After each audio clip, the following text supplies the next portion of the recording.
Yeah, so this unit took a variable speed motor. It took a 3/4 horsepower variable speed motor. We went ahead and installed a QwikSwap V3. So it's this one right here. So it's pretty easy to install. Just, it tells you right there. It's a the motor com, the low. We put medium low. And the high speed on there.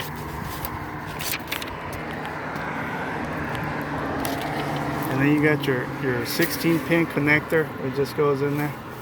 And then the 5-pin connector.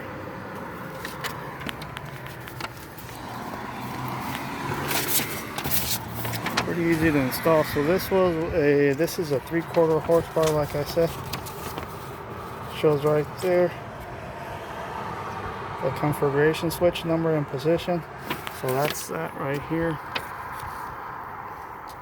So 1 through 6 is in the off position, and then 7 and 8 are in the on position.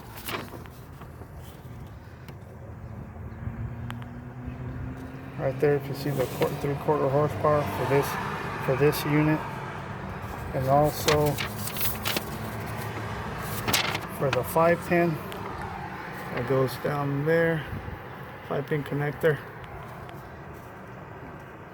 This is a 240 volt, so no jumper wire is used. If it was a 120 volt, you'd have to put that jumper wire right there, like in the picture. But there's no jumper wire needed here. It's pretty easy to install. We install it on this side, that way it doesn't get moisture on it or anything like that.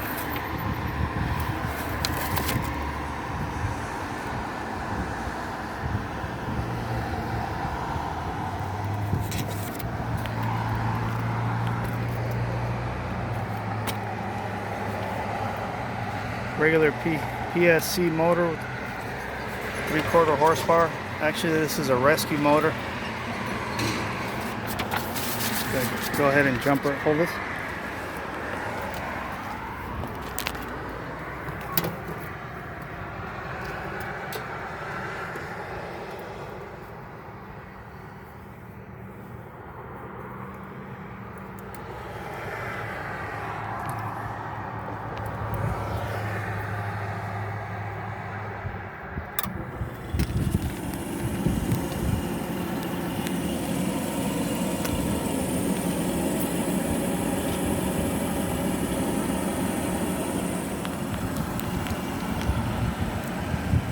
Got to tuck in those wires.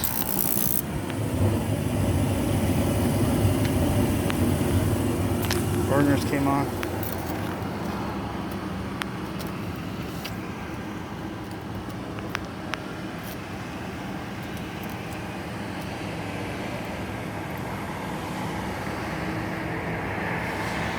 So it takes a little bit.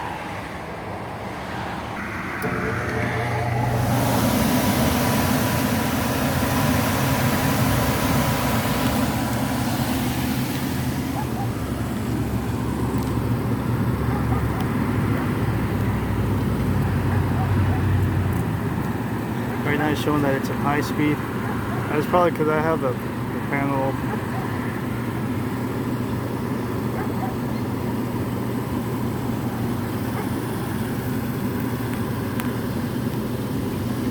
Easy to install. A little pricey.